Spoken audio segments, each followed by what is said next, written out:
আসসালামু আলাইকুম ও রহমতুল্লাহ। তাকাব্বালাল্লাহু মিন্না ও মিনকুম। উম্মতের শিফা চ্যানেলের প্রিয় দিনী ভাই ও বোনেরা, আশা করি আল্লাহ পাকের অশেষ রহমতে আপনারা সকলেই ভালো আছেন, সুস্থ আছেন। আমিও ভালো আছি, সুস্থ আছি, আলহামদুলিল্লাহ। আপনাদেরকে জানাই পবিত্র ঈদ উল ফিতরের শুভেচ্ছা এবং অভিনন্দন। ঈদ মোবারক। দীর্ঘ একটি মাস সিয়াম সাধনার পর মহান আল্লাহ তাআলা আমাদেরকে খুশি হয়ে ঈদ উল ফিতর দান করেছেন। যেই ঈদের দ্বারা আমরা আল্লাহ তাআলার কাছ থেকে আমাদের জিন্দেগির সকল গুনাহ খাতা মাফ করিয়ে নিব এবং আমরা সকলেই ভেদাভেদ ভুলে গিয়ে সকল ভাই বোনদের জন্য দোয়া করব।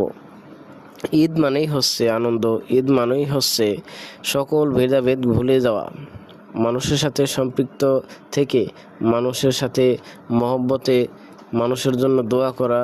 এবং এই ঈদ হচ্ছে পুরো মুসলিম বিশ্ববাসীর জন্য।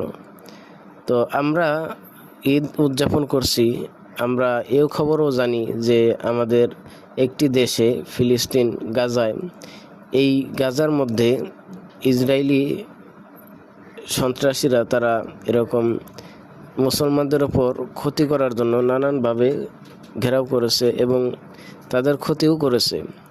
পবিত্র মাহে রমজান এমন একটি মাস, যে মাসে যুদ্ধ করা অথবা কারোর সাথে এরকম যুদ্ধে লিপ্ত হওয়া এটাও নিষেধ। কিন্তু এই গাজাবাসীর উপর তারা এরকম নির্মমভাবে অত্যাচার করেছে।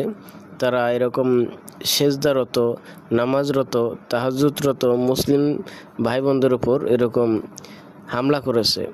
তো আমরা তীব্র নিন্দা জানাই ওই সমস্ত জালেমদের, যারা মুসলিম ভাই বোনদের ওপর এরকম নির্যাতন চালিয়েছে। তো একে আমরা ঈদ উদযাপন করছি, আর অপর দিকে আমাদের মুসলিম ভাই বোনেরা এরকম গাজার মধ্যে হাহাকার করছে। তো প্রিয় দিনী ভাই ও বোনেরা, ঈদ হচ্ছে পুরো মুসলিম বিশ্ববাসীর জন্য। ঈদ শুধু আমার একার নয়, প্রতিটি মুসলমানের জন্য ঈদ। এজন্য আমি ঈদে আনন্দ করব, আরেক ভাই বোন কষ্ট করবে, এটা ঈদ হতে পারে না। এজন্য আমরা যারা সুখে আছি, সুন্দরভাবে ঈদ উদযাপন করতে পারতেছি, আমরা সেই সমস্ত ভাই বোনদের জন্য দোয়া করব যারা সুন্দরভাবে ঈদ উদযাপন করতে পারতেছে না। এবং ঈদের দিনের যে আনন্দ, ঈদের দিনে যে মিষ্টান্ন, খাবার দাবার, এ সমস্ত আয়োজন যারা করতে পারতেছে না, আমরা তাদের জন্য দোয়া করব আল্লাহ তাদের জন্য উত্তম বিনিময় দান করেন। আসলে ইসরায়েলি সন্ত্রাসীরা যারা এরকম গাজাবাসীর উপর হামলা চালিয়েছে, আল্লাহ যেন তাদেরকে হেদায়েত দেন, অথবা হেদায়েত যদি কপালে না থাকে আল্লাহ তাআলা তাদের যেন ধ্বংস করে দেন। আমরা এরকম দোয়া করব প্রতিটি মুসলমানদের জন্য। ঈদ যেন প্রতিটি মানুষের জন্য আনন্দ দেয়, প্রতিটি মানুষকে উৎসাহিত করে এবং রবের দিকে ফিরে যেতে সাহায্য করে।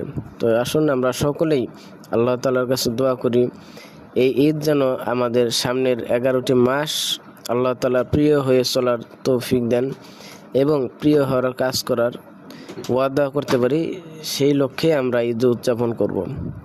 সকলকে ঈদের শুভেচ্ছা জানিয়ে আমার এই উম্মতের শিফা চ্যানেলের পক্ষ থেকে শুভেচ্ছা জানিয়ে আজ এই পর্যন্তই শেষ করছি।